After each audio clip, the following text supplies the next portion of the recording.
ayun, hello. Thank you sa Stala for being the place of our event space. So, bali, ano naman, ang experience naman namin sa Stala, mula umpisa naman hanggang huli, smooth naman yung lahat. Kumbaga, wala rin naman kami masyadong inintindi na. Very minor na lang details dahil ano naman talagang pag may meeting kami na talagang inayos na talaga yung namin, yung mga kailangan, yung program.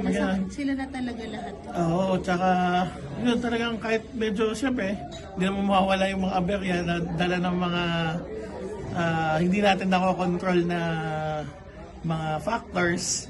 Pero hindi talaga namin masyado naramdaman nung dito sa event namin kasi nagsaya lang kami, natuloy yung event na parang naihaos naman siya ng buo ng maganda.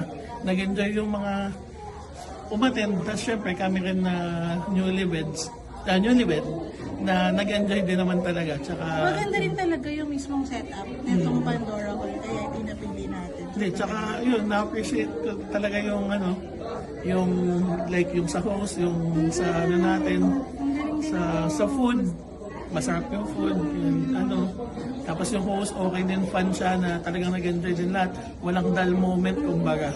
Talagang planado yung program, tsaka kaya okay talaga. Kasi Yung mga natin, coordinators, mabait, tsaka talagang hands-on silang tumulong sa amin. Kahit yung may mga ibang napagalitan pa.